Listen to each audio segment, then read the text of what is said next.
ये carbon number 2, ये carbon number 3। अब आप इसमें कहीं से कहीं रोटेशन लीजिए, कोई फर्क पड़ने वाला नहीं है। अगर मैं इसमें नंबरिंग इस साइड से कर देता हूं तो ये रहेगा 1, ये रहेगा 3, जो इधर से 1 2 है वो उधर से 2 3 है। तो चाहे आप कार्बन कार्बन नंबर 2 के बॉन्ड पर ले लीजिए, चाहे रोटेशन कार्बन नंबर 2 या कार्बन नंबर 3 के बॉन्ड पर ले लीजिए, कोई फर्क पड़ने वाला नहीं है, सेम टू सेम कहानी रहेगी। क्लियर? तो आपको यहाँ पर C1 C2 के अबाउट रोटेशन पूरा कंफर्मेशनल एनालिसिस इथेन की तरह बनाना है, पूरे कंफर्मेशंस बनाने हैं, चेक करना है क्या सारी एक्लिप्स कंफर्मेशन इक्विवेलेंट आती हैं, क्या सारी स्टैगर्ड आपस में इक्विवेलेंट आती हैं, और यहाँ पर जो रोटेशनल एनर्जी बैरियर है उसकी वैल्यू कितनी आती है। क्लियर? आप बोल रहा हूं ये एनसीईआरटी चाहिए, डेटा इंपॉर्टेंट नहीं है, बातें पता तो होनी चाहिए। नेक्स्ट हमारे सामने रहेगा नंबर का था, तीसरे नंबर पर आएगा conformational analysis. Conformational analysis of n butane. और आप जानते हैं यहां से तो क्वेश्चंस बनते रहे, कंफर्मेशनल एनालिसिस ऑफ एन, यहां से क्वेश्चंस बनते रहे हैं और क्वेश्चंस बनते कई दफा यहां से क्वेश्चंस पूछे जाते हैं। अब एन ब्यूटेन की मैं बात कर लेता हूं। देखिए मतलब होता है एन में होता है नॉर्मल, नॉर्मल का मतलब यहां पर ब्रांचिंग नहीं है, इसमें आप नंबरिंग कीजिए, आयुपैक नंबरिंग की बातें कर रहा हूं, दोनों साइड से आप यहां पर नंबरिंग कर सकते हैं, दोनों टर्मिनल से। अगर यहां से नंबरिंग करते हैं, आ जाएगा 1, या जाएगा 2, या जाएगा 3, या जाएगा 4। तो आप यहां कंफर्म सकते हैं C1 C2 के अबाउट रोटेशन लेकर। किसके अबाउट रोटेशन लेकर? C1 C2 बॉन्ड के अबाउट जब आप रोटेशन लेंगे, then you can draw the, ये काम भी आपको खुद से करना है। C1 C2 पर ले लो या C3 C4 ले लो, यहां से करोगे तो यहां से देखो जो C3 C4 है वो क्या दिखाई देने लगेगा, C1 C2, क्योंकि नंबरिंग दोनों ही साइड से हो सकती है इसमें, तो कोई फर्क नहीं पड़ेगा। ये कंफर्मेशन भी आपको खुद से ड्रॉ करनी है, आंसर्स आपके साथ शेयर कर दिए जाएंगे, क्योंकि जब तक आप खुद से प्रैक्टिस नहीं करेंगे कोई मतलब नहीं है। हालांकि पहले भी आपने इन पर कोई बात नहीं किया, आपने सीधा C2 C3 पर, तो पिछली बार जितनी बातें तो मैं भी कर लूंगा आपके साथ, परेशान नहीं होना है, जल्दी से सुलटाएंगे। C2 C3 पर देखेंगे और वहां पर ढेर सारी बातें करेंगे। छाप लिया क्या? C2 C3 पर आप अभी बात करने वाले हैं, और कंफर्मेशनल आइसोमेरिज्म के अगर आप चाहें तो क्वेश्चंस मॉड्यूल से, लेकिन हाथों हाथ करने का कोई फायदा नहीं है। अब जब आप जीओसी के क्वेश्चंस कर रहे होंगे तब आपको जीओसी ढंग से समझ में आ रही होगी कि पहले तो हवाबाजी में अपन निकल गए थे, पता भी नहीं चला था कि नोटबुक में ये बात मैंने खुद से लिखी हुई है। ये रियलिटी होती है, क्योंकि बातें अनकॉन्शियस माइंड में होती हैं। कंफर्मेशनल जो अपनी आइसोमेरिज्म है उसके अभी गलत नहीं होगा, पेपर में आएगा, शायद किसी का सही ना हो, ये होता है। तो हमें बात करनी है C2, किस पर बातें करनी है? C2 C3 के ऊपर हमें बातें करनी है। ये लीजिए, इस बॉन्ड पर हम रोटेशन लेंगे, तो यहां पर ऐसे मेंशन कर सकता है कि भाई C2 C3 के ऊपर आपको रोटेशन लेने हैं और इसकी कंफर्मेशन क्या करनी है, ड्रॉ करनी है। देखिए दो बातें होती हैं जब भी हम कंफर्मेशंस ड्रॉ करते हैं। पहली बात, you have to decide about which bond you are going to take rotation, कौन से बॉन्ड पर आप रोटेशन लेना चाहते हैं। ले चुके हैं हम C2 C3 वाले कार्बन के बॉन्ड पर रोटेशन लेना चाहते हैं, ओके कोई बात नहीं है। दूसरी बात, आप मॉलिक्यूल को कैसे व्यू, किसे फ्रंट और किसे बैक बनाना चाहते हैं, बहुत बढ़िया है। हमने बोला हम इसको कौन सा बनाएंगे, फ्रंट कार्बन, और इसको कौन सा बनाएंगे, बैक कार्बन। एग्री करते हैं कि नहीं करते हैं? चलिए तो हम स्टार्ट करेंगे एक्लिप्स से। तो बताइए फ्रंट कार्बन हमारे सामने कुछ इस प्रकार से रहेगा। क्लियर? बताइए फ्रंट कार्बन, कार्बन नंबर कौन सा है, 2। क्या क्या लगा हुआ है 2 नंबर कार्बन पर? एक तो मिथाइल और 2 हाइड्रोजन, तो ये हमने लगा दिया इसके ऊपर मिथाइल और हाइड्रोजन। ये कार्बन नंबर 1, ये डॉट वाला कार्बन नंबर 2। अब देखो 2 और 3 पर रोटेशन लोगे तो ये बॉन्ड आपको 2 नंबर कार्बन डॉट से, that is front carbon, 3 number carbon किससे लिखा जाएगा, सर्कल से, दैट इज बैक कार्बन। अब बताइए बैक कार्बन पर भी क्या लगा हुआ है, एक हमारे सामने लगा हुआ है मिथाइल और दो हमारे सामने क्या लगे हुए हैं, हाइड्रोजन्स। एग्री करते हैं कि नहीं करते हैं? तो ये हमने कंफर्मेशन बना दी है। Right carbon carbon front carbon bond और बैक कार्बन कार्बन बॉन्ड के बीच में डाइहेड्रल एंगल बताना है, थीटा। थीटा यहां पर कितना है, 0 डिग्री। थीटा यहां पर कितना है, 0 डिग्री, हाँ या ना? चलिए, तो अब 60 करके रोटेट करना है। कितना कितना करके, 60 करके रोटेट। आपको मैं बता चुका हूं हम 60 पर क्यों रोटेट कर रहे हैं, क्योंकि एट 60 के डाइहेड्रल एंगल पर we get the extreme cases. चलिए कीजिए शुरू घुमाना। किसे तो क्या ही पूछोगे तुम, घुमाए रहे हो मास्टर को, और मास्टर तुम्हें, एक दूसरे को घुमाए जा रहे हैं। चलिए, फ्रंट कार्बन कर दिया है फिक्स, बैक कार्बन को रोटेट करना, को क्या कर दिया है, फिक्स। बैक कार्बन को रोटेट करना है। जैसे ही आप रोटेट करेंगे यहां पर आ जाएगा CH3। स्टैगर्ड कन्फर्मेशन में आप जानते हैं दोनों वाई कैसी बनेंगी, उल्टी सुल्टी। क्लियर? तो यहां थीटा डाइहेड्रल एंगल कितना हो जाएगा, 60 डिग्री। चलिए फिर से 60 डिग्री से घुमा दीजिए। 60 डिग्री से घुमाते ही फिर से क्या बन जाएगा, एक्लिप्स। 60 डिग्री से घुमाते ही फिर से हमारे सामने क्या बनकर आएगा, एक्लिप्स। ये देखिए, ये CH3 यहां पर हमारे सामने आ जाएगा, यहां पर आ जाएगा, ये आ जाएगा। थीटा अगर अपन बात करना चाहें तो यहां रहेगा 120 डिग्री। क्या रहने वाला है, 120 डिग्री। फिर से 60 डिग्री से घुमा दीजिए। फिर से 60 डिग्री से जब आप घुमाएंगे तो आपके सामने कौन सी कंफर्मेशन बनकर आएगी, स्टैगर्ड। और स्टैगर्ड में यहां डाइहेड्रल एंगल कितने का दिखाई देगा आपको, डाइहेड्रल एंगल दिखाई देगा theta is equal to 180 degree. Theta is equal to 180 degree. फिर से अगर अपन बात करना चाहें तो घुमा दीजिए 60 डिग्री से। इस बार फिर से बनकर आएगा एक्लिप्स। फिर से आप लोगों के सामने क्या बनकर आएगा, एक्लिप्स। यहां पर हमारे सामने बन जाएगा CH3, यहां पर रहेगा H, यहां पर रहेगा H। Can you tell me the value of theta? Yes, 240 degree या -120 डिग्री, एक ही बात है कि नहीं है? यस। क्लॉकवाइज देखा आएगा, एंटी क्लॉकवाइज देखोगे तो -120 का आएगा। फिर से घुमा दीजिए 60 डिग्री से।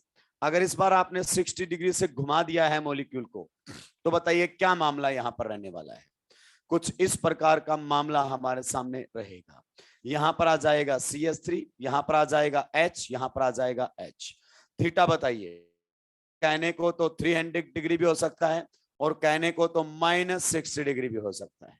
क्लियर? चलिए नेक्स्ट अगर अपन बात करना चाहें तो फिर से घुमा दीजिए। इस बार घुमाते ही आपको कहां पर मिल जाएगा, जहां से आप शुरू हुए थे वहीं पहुंच जाओगे। मॉलिक्यूल चक्कर काट के 360 से वापस उसी कंफर्मेशन के अंदर आ चुका है। कितना हो जाएगा, 0 डिग्री या कितना बोल सकते हैं। ये सारी कंफर्मेशन हमने बना दी है। क्या मॉलिक्यूल की केवल और केवल इतनी, तू राक्षस किसका इंतजार कर रहा है? तो मैंने कब बोला देखकर बनाना है? मैंने तुम्हें बोल रहा था बनाने के लिए कि खुद से बनाना है। जल्दी घुमाओ इसको, मैं समझ गया हूं तेरी बात।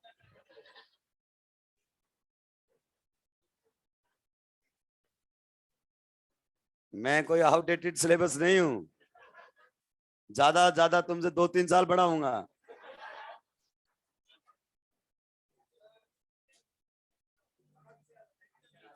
कितनी उम्र है मेरी? 28 साल। और क्या, तुम्हारी कितनी है?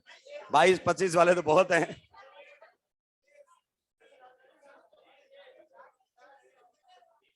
तुम जल्दी से यहां तक पहुंचो। राक्षस आराम से रिलैक्स कर रहे हैं कि तेरे हिस्से की मजदूरी हम कैसे करेंगे। 360 तक घुमाते घुमाते आएंगे। और आप गौर से देखिए, क्या सारी स्टैगर्ड एक जैसी हैं जैसा इथेन में हुआ था? एक्लिप्स एक जैसी हैं? नहीं।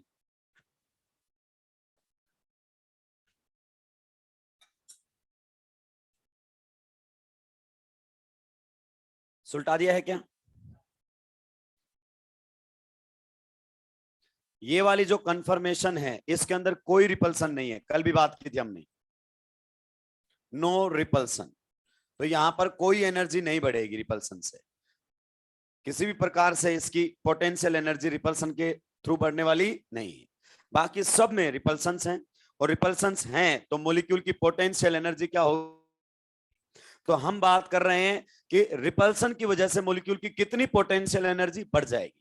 हम मॉलिक्यूल की एब्सोल्यूट एनर्जी नहीं लिख रहे हैं, रिपल्सन से कितनी बढ़ेगी वो देख रहे हैं।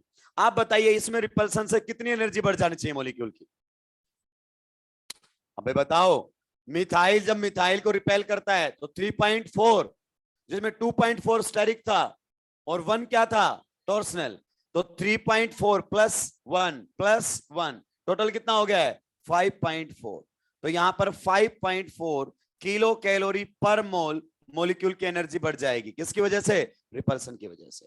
ये मॉलिक्यूल की टोटल एनर्जी नहीं बोली है मैंने, इतनी एनर्जी रिपल्सन से बढ़ गई उसकी। इस चलिए इधर बताइए क्या ख्यालात है। जब मिथाइल के बाजू में मिथाइल आता है तो वो एक दूसरे को स्टेरिकली रिपेल करते हैं। कैसे रिपेल करते हैं? स्टेरिकली।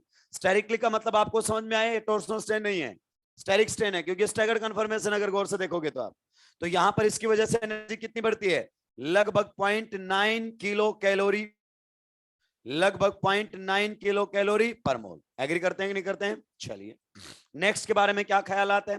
मैंने आपको बताया था मिथाइल के पीछे एच आ जाए 1.4 या एच के पीछे मिथाइल आ जाए 1.4, 2.8 हो गई प्लस 1 किलो कैलोरी इसकी वजह से लगभग कितनी बढ़ जाएगी हमारे सामने? 3.8 किलो कैलोरी पर मोल। क्या सर मुझे ये डेटा याद रखने? नहीं नहीं, कोई जरूरी नहीं है। मैं तो ये कह रहा हूं इसमें कोई रिपल्सन नहीं है, कोई एनर्जी नहीं बढ़ी इसकी। क्लियर? इसमें बताओ फिर से कितनी बढ़ जाएगी? 3.8 किलो कैलोरी पर मोल। एग्री करते हो कि नहीं करते हो? यस। इसमें फिर से वही मिथाइल और मिथाइल के बीच में रिपल्सन है। यस, ये स्टेरिक रिपल्सन के लिए लिखा जाता है। तो यहाँ 0.9 किलो कैलोरी पर मोल और यहां पर कितनी बढ़ जाएगी?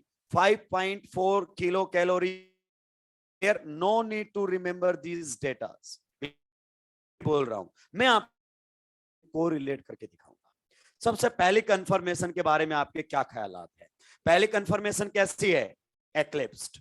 फिर चलिए थर्ड कंफर्मेशन पर, यहां पर ये भी कैसी है? एक्लिप्स्ड। बताइए क्या दोनों एक्लिप्स्ड कंफर्मेशन आपको इक्विवेलेंट नजर आती हैं?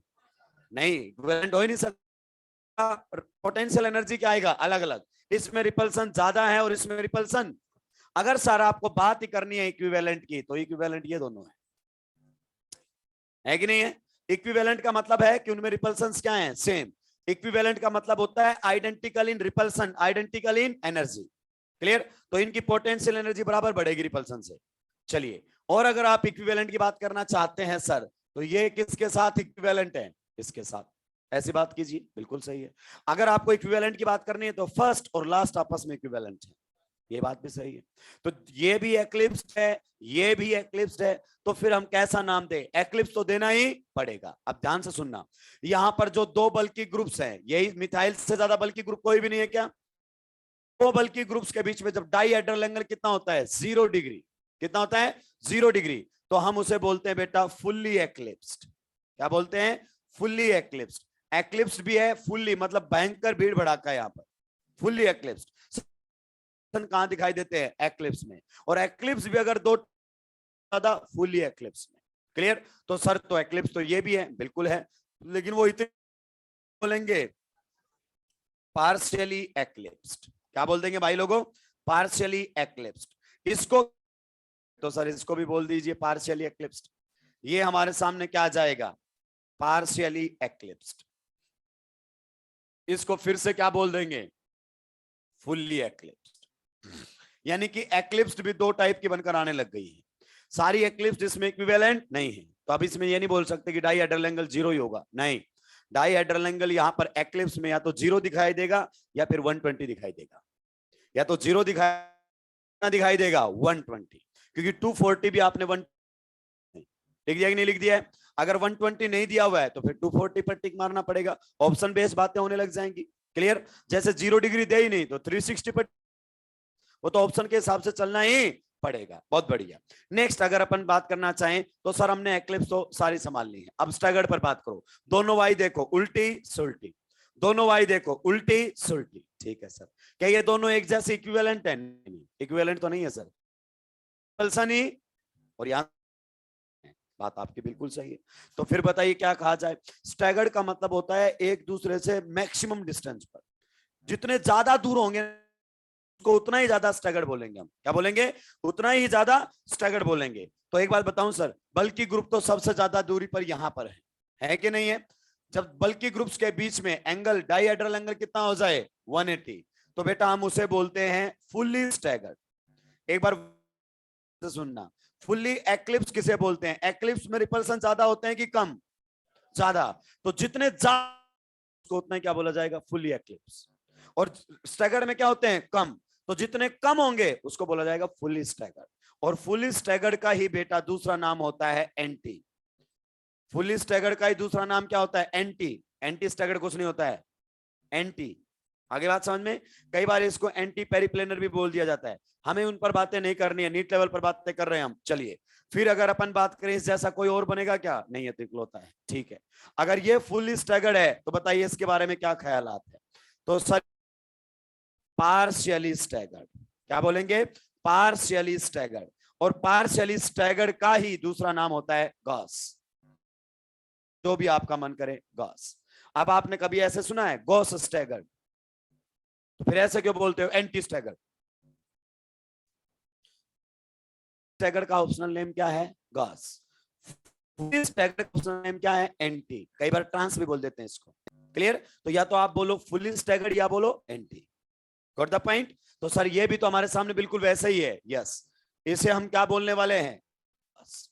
ये हमारे संबंध कर रहे हैं सारी। किसी को कोई दिक्कत आती है क्या? तो यहाँ पर हम ये नहीं बोल सकते इथेन की तरह डाइहेड्रल एंगल 0 से काम चल जाएगा। नहीं नहीं नहीं, एक्लिप्स में डाइहेड्रल एंगल कितने आएंगे? 0 है। और स्टैगर्ड में कितने आएंगे? 60 एंड 180। गौर से देखो, इसको आप 60 बोल सकते हो, यस। इसको भी आप बोल सकते हो, यस। क्लियर? लेकिन इसको तो नहीं बोल सकते ना, इसको तो 180 बोलना ही पड़ेगा। You got the point? चलिए आप इनका स्टेबिलिटी ऑर्डर लिख दीजिए। आप खुद देखकर, रिपल्सन आपके सामने लिखे हुए।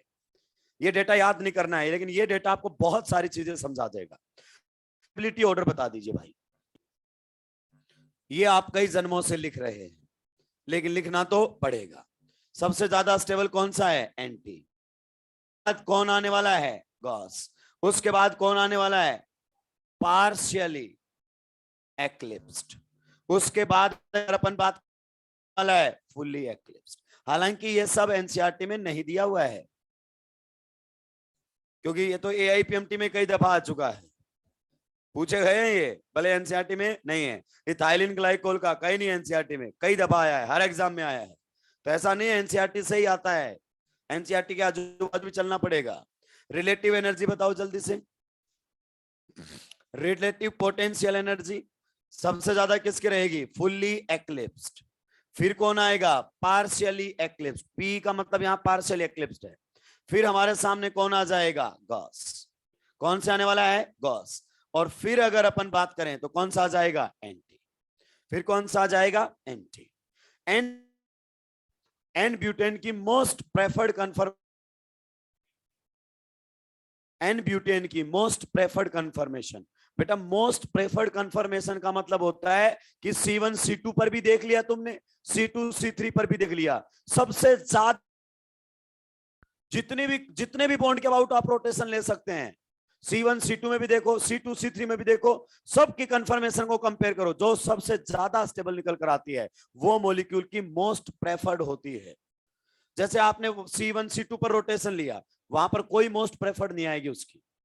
क्यों? क्योंकि वहां पर कोई इतनी ज्यादा स्टेबल नहीं है। सबसे ज्यादा स्टेबल कंफर्मेशन कब बनेगी मॉलिक्यूल की? ये वाली। जब मॉलिक्यूल में रोटेशन कहां पर होंगे? किस पर होंगे?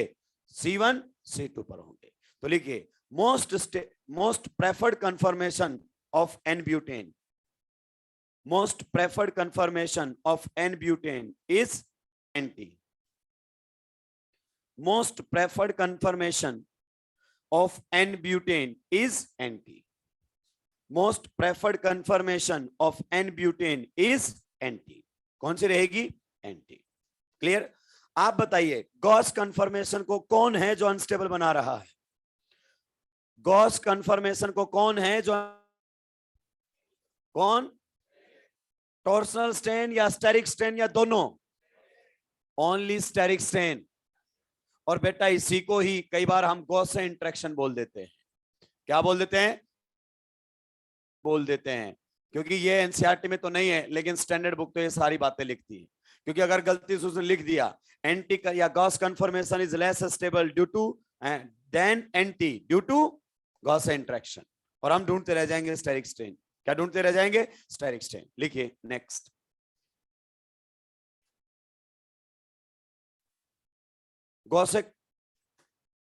Gaussian is less stable than anti. Gaussian is less stable than anti due to Gaussian interaction. Due to Gaussian interaction, bracket में लिख लो steric strain. Due to Gaussian interaction, bracket में लिख लो स्टेरिक स्ट्रेन। यहां पर एंटी पेरिप्लेनर, क्लीनल, सिनक्लिनल कोई मतलब नहीं है। क्यों? क्योंकि आपके लेवल पर ये कभी डिस्कस नहीं किया जाएगा। अभी तो आपको आसान लगेगा, पढ़ भी लोगे, याद भी कर लोगे, लेकिन आखिरी तक रिटेन करना बहुत भारी पड़ता है। और जो चीज काम की नहीं, काय खोपड़ा खराब करें उनको लेकर। क्लियर? चलिए, सुलटा दिया है। अब मैं आपके सामने एक ग्राफ बनाना चाहता हूं। आप उस ग्राफ को बिल्कुल भी याद ना करें। ये कोई डेटा याद करने की जरूरत नहीं है।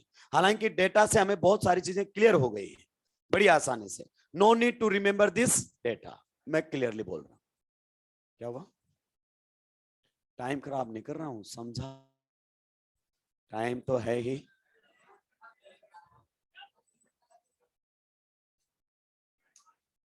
ये देखिए, ये हमारे सामने है पोटेंशियल एनर्जी।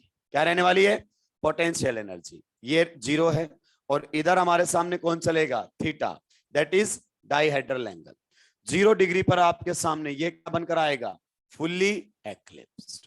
फिर अगर अपन बात करना चाहें तो ये हमारे सामने आ गया है कौन सा? 60 डिग्री। बताइए 60 डिग्री पर क्या बनेगा? गॉसे। जी लिख देता हूं। फिर हमारे सामने ये डाइहेड्रल एंगल कितने का आ गया है?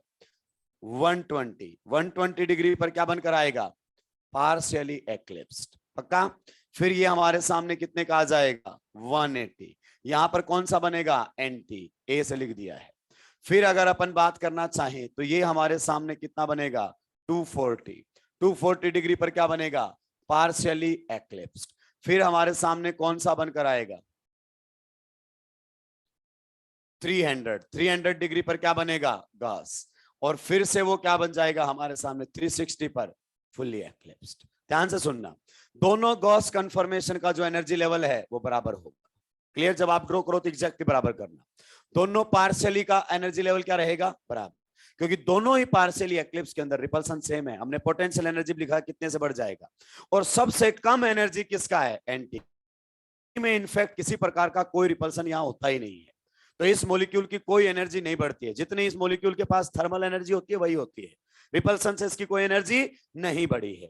अब अगर अपन ये डिफरेंस देखना चाहें तो देखिए, सबसे पहले फुल्ली एक्लिप्स्ड और एंटी के बीच का जो ये गैप है, ये लगभग कितना रहेगा? 5.4 किलो कैलोरी पर मोल। कितना रहेगा? 5.4 किलो कैलोरी पर मोल। ओके, नेक्स्ट अगर अपन बात करना चाहें तो ये बताइए, एंटी के बीच में और गॉस के बीच में कितना रहने वाला है? 0.9। और इसके बढ़ने का कारण क्या है? गॉस इंटरेक्शन की वजह से बढ़ा है। फिर अगर अपन बात करना चाहें एंटी और ये जो आपने बना रखा है पार्शियली एक्लिप्स्ड, इसके बीच का गैप कितना है? 3.8 किलो कैलोरी। है कि नहीं है? ये हमारे सामने सारे मैंने डेटा लिखे, आपने सारे लिखे हुए हैं। यहाँ पर कितना लिखा हुआ है? नो रिपल्सन, मतलब इसमें रिपल्सन से कोई एनर्जी नहीं बढ़ी है। इसके रिस्पेक्ट में इसकी एनर्जी कितनी ज्यादा होगी? ये हमें नहीं पता कि गॉसे कन्फर्मेशन की एब्सोल्यूट एनर्जी क्या है, और हम इंटरेस्टेड भी नहीं है, because we are going to compare relative energy. हम रिलेटिव की बात कर रहे हैं। ये बात आपको समझ में आ गई है? ये सारी बातें मैंने आपसे क्यों पूछी हैं? क्योंकि एग्जामिनर अगर अच्छा हुआ ना तो ये सारा डेटा वो आपको खुद देगा। ये सारा डेटा खुद देगा और आपसे पूछेगा कि what is the rotational energy barrier. देगा सारा डाटा। और कोई भी क्वेश्चन जिंदगी में पहली बार आता है और उसके आने के बाद बहुत सारे एक्सपर्ट बन जाते हैं आंसर जानने के बाद। इंपॉर्टेंट वो होता है कि पहली बार किसने क्रैक किया उसको। बताइए, what should be the rotational energy barrier? मैं आपको ऑप्शन देता हूं। सबसे पहला ऑप्शन आपके सामने लिखा हुआ है 0.9 किलो कैलोरी का रहेगा पर मोल, आप साथ के साथ लिखते रहना। दूसरा ऑप्शन है 3.8 का रहेगा, 3.8 किलो कैलोरी का रहेगा।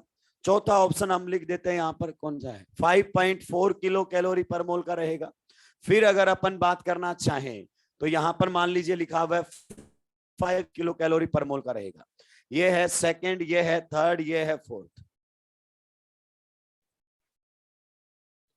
सबसे पहले बताओ थर्ड के साथ कितने लोग जा रहे हैं? थर्ड के साथ भी कुछ लोग जा रहे हैं। फोर्थ के साथ कितने लोग जा रहे हैं? चलिए यहां भी जा रहे हैं। सेकंड के साथ कितने? सेकंड 3.8। इसके अलावा भी कोई डेटा नजर आए तो ऐसे रैंडमली लिख दिए। अगर आपके हिसाब से कि सर मेरा वाला ऑप्शन नहीं दिखाया तो बताइए इसके अलावा भी कोई ऑप्शन बच गया है क्या? ये देखो सारे यहां पर बैठे हुए हैं फिर भी अलग अलग आंसर दे रहे हैं, and the correct answer is this. और तुम्हें अभी तक ये नहीं पता चला कि रोटेशनल एनर्जी बैरियर क्या होता है। रोटेशनल एनर्जी बैरियर की वैल्यू लीस्ट स्टेबल से मोस्ट स्टेबल के बीच का गैप होता है। क्या फिर तुमने बातें की? मान लीजिए कोई रिएक्शन हमारे सामने ऐसे गई है तो क्या आप इसका आरडीएस बता सकते हो? यस वाला होगा, क्योंकि ये जो एनर्जी बैरियर है इतना तो एनर्जी मॉलिक्यूल के पास होना ही चाहिए। तो एक anti conformation most stable conformation से दोबारा से मोस्ट स्टेबल में आने के लिए मॉलिक्यूल के पास इतना एनर्जी होना चाहिए, पाएगा सिग्मा बॉन्ड पर। तो मोस्ट स्टेबल से लीस्ट स्टेबल के बीच का जो गैप होता है वो एनर्जी बैरियर क्या होता है? Energy barrier. इतना पढ़ाने के बावजूद भी नहीं पता चलता है। बताइए रोटेशनल एनर्जी बैरियर इथेन में कितना था? 3 किलो कैलोरी पर मोल, क्योंकि मोस्ट स्टेबल कौन सी थी? स्टैगर्ड। और लिस्ट स्टेबल कौन सी थी? एक्लिप्स। दोनों का गैप ही तो था। तो यहां मोस्ट स्टेबल कौन सी है? एंटी। और लिस्ट है फुली एक्लिप्स। तो वो थोड़ी बता के देगा कि मैंने लिखा हुआ है रोटेशनल एनर्जी बैरियर इतना है, तो तुझे यही नहीं पता कि रोटेशनल एनर्जी बैरियर देखा कैसे जाता है। नहीं पता तो अगली बार से तू देख लेना, मैं एक बार क्वेश्चन पूछ लेता हूं। देखिए अगर अपन बात करना चाहें, ये हमारे सामने है जो कि सबसे ज्यादा स्टेबल कंफर्मेशन है। इसको गौर से देखिएगा, ये वाली जो कंफर्मेशन हमारे सामने है ये सबसे ज्यादा स्टेबल कंफर्मेशन है। ये कौन सी है? सबसे ज्यादा स्टेबल कंफर्मेशन आप लोगों के सामने बनी हुई है इसकी एन-ब्यूटेन की। ये वाली कब बनेगी? जब आप C1 C2 पर रोटेशन लोगे। ये मिथाइल यहां पर, ये मिथाइल यहां पर, एक दूसरे के अपोजिट है। जब ये यहां से यहां वापस घूम के आएगा तो इसको एक बार कहां से निकलना पड़ेगा? फुली एक्लिप्स से निकलना पड़ेगा कि नहीं पड़ेगा? रिपल्सन तो लगातार बढ़ते जाएंगे इसके, लेकिन यहां रिपल्सन किस पर होंगे? पीक पर। तो ये वाला इसको क्रॉस करना सबसे मुश्किल पड़ेगा। तो जब वो फुली एक्लिप्स से निकलेगा उतना एनर्जी तो उसके पास होना चाहिए। और क्या इतना amount of energy room temperature पर अवेलेबल होता है? यस, किलो जूल तक एनर्जी आपको मिल जाती है रूम टेम्परेचर पर। तो आपको यहां घबराने की जरूरत नहीं है। तो इस ग्राफ को याद करने की जरूरत नहीं है बेटा, इस ग्राफ समझाया गया वो इंपोर्टेंट। लोग इसके डेटा को रटने की जरूरत नहीं है। इस ग्राफ ने आपको बता दिया कौन कौन से डाइहेड्रल एंगल पर क्या क्या बन रहा है। शॉर्ट टाइप रिवीजन करवा, क्लियर? चलिए आगे बढ़ेंगे। छापना चाहो तो छाप ले।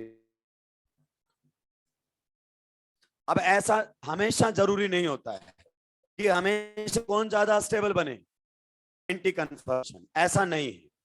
गॉस कन्फर्मेशन भी कई बार क्या बन जाता है? ज्यादा स्टेबल बन जाता है। गॉस कन्फर्मेशन भी कई बार क्या बन जाता है? ज्यादा स्टेबल बन जाता है। तो उनके ऊपर भी हमें चर्चाएं करनी पड़ेंगी, क्योंकि ऐसे क्वेश्चंस भी हमसे कई दफा पूछे गए हैं और हम रिस्क लेने की कंडीशन में बिल्कुल भी नहीं है। ये सारी बातें एंथ्यूज तक जाती है। कहां तक पढ़ाई जाती है? एंथ्यूज तक भी पढ़ाई जाती है, जो कंटेंट आपको पढ़ाया जा रहा है। सुलटा दिया है क्या? लिखिए, it is not necessary, it is not necessary, it is not necessary that it is not necessary that anti-conformation is always more stable than staggered. It is not necessary that anti-conformation is always more stable. Anti-conformation is always more stable than Gauss confirmation. ऐसा हमेशा हो कोई जरूरी नहीं है। It is not necessary that anti-conformation is always more stable than Gauss में लिखेंगे। If there is intramolecular hydrogen bonding, if there is intramolecular hydrogen bonding, comma, ion attraction. If there is intramolecular hydrogen bonding, comma, ion attraction, dipole ion attraction, comma, dipole attraction, dipole attraction, और sigma star interaction, और sigma star interaction, और sigma क्या होता है? Sigma का मतलब sigma bonding, और sigma star का मतलब सिग्मा एंटी बॉन्डिंग, और sigma star interaction. Then gauche conformation, then Gaussian conformation may be more stable than NT. Then Gaussian conformation may be more stable than NT. तो Gaussian conformation NT से ज्यादा stable निकल कर आ सकती है. अब ध्यान से सुनो, वो कौन सा कारण है जो गॉस कन्फर्मेशन को एंटी से कम स्टेबल बना रहा है? Steric repulsion. अगर उस स्टेरिक रिपल्सन को मैं अट्रैक्शन में कन्वर्ट कर दूं, उस स्टेरिक रिपल्सन को ही मैं किस में कन्वर्ट कर दूं? अट्रैक्शन में. तो आप बताइए एंटी से ज्यादा स्टेबल हो जाएगा कि नहीं हो जाएगा? यस. चलिए, बहुत बढ़िया है. आप जो पहले मैं लिखने वाला हूं उसको छापेंगे नहीं, जो मैं पहले लिखने वाला हूं उसको छापेंगे नहीं. अब मुझे ऐसा केस बताइए जहां पर एक्लिप्स ज्यादा स्टेबल हो जाती है स्टैगर से. एक्लिप्स ज्यादा स्टेबल हो जाती है स्टैगर से. मुझे ऐसे केस बताइए. अभी आपको कुछ छापना नहीं, ध्यान से सुनते रहना, तबीयत से सुनते रहना. तबीयत से आप लोग क्या करेंगे? सुनेंगे. There is intramolecular hydrogen. ध्यान से सुनते रहना, तबीयत से. यहां पर है OH, यहां पर है H, यहां पर हमारे सामने लिखा हुआ है OH, यहां पर हमारे सामने लिखा हुआ है कि नहीं है? बहुत बढ़िया. फिर अगर अपन बात करना चाहें तो यहां पर हमारे सामने है OH, यहां पर है H, यहां पर हमारे सामने है OH, और यहां पर है H. इस प्रकार से ये हमारे, और we have to compare their stability. Conformations हमारे सामने हैं और हमें इनकी स्टेबिलिटी कंपैरिजन करना है. आप सबसे पहले बताइए, क्या थर्ड बॉन्डिंग होगा? क्या थर्ड के अंदर हाइड्रोजन बॉन्डिंग होगा? होगा, बिल्कुल होगा. और किस में बढ़िया होगा, फर्स्ट में या थर्ड में? थर्ड में, क्योंकि एक्लिप्स कन्फर्मेशन के अंदर डिस्टेंस कम होता है और hydrogen bonding is just an electrostatic force of attraction. Now you have to tell the stability order. ये लिख देता हूं मैं फर्स्ट, ये लिख देता हूं सेकंड, और ये लिख देता हूं थर्ड. ये फर्स्ट, सेकंड, थर्ड. ये इसके साथ कितने लोग हैं? ओके. फिर बताइए थर्ड, फर्स्ट, सेकंड, इसके साथ कितने लोग हैं? Maximum class. और ये गलत है. तुम्हें सुलटाने की जरूरत नहीं है उसे, क्योंकि तुम अपने अधूरे ज्ञान से खुद सुलटोगे. तुम अपने अधूरे ज्ञान से खुद सुलटोगे. बस उसको तो वो बताना है तुम्हें जो तुम्हें नहीं पता. जैसे ही मैंने बोला क्या थर्ड में हाइड्रोजन बॉन्डिंग है, और मैंने, तो तुम्हें लगा अरे यार ये तो आज तक पढ़ा ही नहीं हमने. भी बात करते रहे, इनकी बात करते रहे, और हाइड्रोजन बॉन्डिंग तो यहाँ कमाल की बता दी सर ने. कर जाएगा. अबे दिमाग से पैदल इंसान, बताइए कन्फर्मेशन कौन सी है? कौन सी कन्फर्मेशन है? एक्लिप्स. कन्फर्मेशंस कौन सी हैं? स्टैगर्ड. यहां पर कोई एक्सेप्शन नहीं है. एक्लिप्स कभी भी स्टैगर्ड से ज्यादा स्टेबल नहीं हो सकती. एक्लिप्स कभी भी स्टैगर्ड से ज्यादा स्टेबल नहीं हो सकती. तेरे को हाइड्रोजन बॉन्डिंग तो दिख गई, तेरे को यहां पर टॉर्सनल स्ट्रेन नहीं दिखी. हाइड्रोजन बॉन्डिंग को खटैक से देख गया, टॉर्सनल स्ट्रेन भूल गया सर. मैं एच बॉन्डिंग के सामने, एच बॉन्डिंग के सामने सब नतमस्तक. मैं क्या करूं? मुझे तो बस एच बॉन्डिंग बता दिया आपने, आगे मुझे कुछ देखना नहीं था. सामान के अंधे को सब हरा हरा. क्लियर? तो जहां पर जो आपने कंपैरिजन किए हैं ना, वो कंपैरिजन दो स्टैगर्ड के बीच में किए हैं. गॉस और एंटी दोनों ही स्टैगर्ड कंफर्मेशन है. मुकाबला उनके बीच में चल रहा है. इसको बीच में लाने की जरूरत नहीं है. ये अभी भी लेस स्टेबल है, क्योंकि ये कितना कुछ कर ले, इसमें टॉर्सनल स्ट्रेन तो आएगा भाई, और ये दोनों में टॉर्सनल स्ट्रेन नहीं है। You got the point? तो अपने दिमाग में एक बात उतार ले, क्या कि स्टैगर्ड ज्यादा स्टेबल होती है किससे? एक्लिप्स से। फिर वो एक्लिप्स चाहे कोई सी भी क्यों ना हो, और फिर स्टैगर्ड चाहे कोई सी भी क्यों ना हो, इनमें कोई कंपैरिजन नहीं है। स्टैगर्ड आगे आएगी आएगी। हमारा तो कंपैरिजन दो स्टैगर्ड के बीच में चल रहा है। किसके बीच में चल रहा है? दो स्टैगर्ड। गॉस भी एक स्टैगर्ड है और एंटी भी एक स्टैगर्ड। हमारा उन दोनों के बीच में मामला चल रहा है, में से कौन बाजी मारेगा। बस इसको लिखने की देर है, बाकी जनता सुलटते टाइम लगाएगी इस क्वेश्चन में। सारे राक्षस एकदम होलिये सीधे। यही बनाता है नीट, कुछ ज्यादा टफ नहीं बनाना है उसको, तो क्वेश्चन बनाना है, टफ तो तुम बनाओगे। सबसे पहले हमारे सामने केस आएंगे इंट्रामोलिकुलर हाइड्रोजन बॉन्डिंग वाले। कौन से आएंगे? Intramolecular H bonding, intramolecular H bonding वाले केस हमारे सामने आने वाले हैं। सबसे पहला केस होता है, ये सारी बातें की जाती हैं by default non polar solvent या फिर लिक्विड फेज के अंदर। क्लियर? क्योंकि वाटर के अंदर मामला उल्टा निकल जाता है और वो हमसे कभी बात करेगा भी नहीं। ये हमारे सामने दिया हुआ है इथाइलिन ग्लाइकोल। कौन दिया हुआ है? इथाइलिन ग्लाइकोल हमारे सामने, इथाइलिन ग्लाइकोल हमारे सामने दिया हुआ है। सबसे पहले भाई लोग आप एक वर्ड समझिए, ग्लाइकोल किसे बोलते हैं? ग्लाइकोल हम विसिनल डाइओल को, किसको बोलते हैं?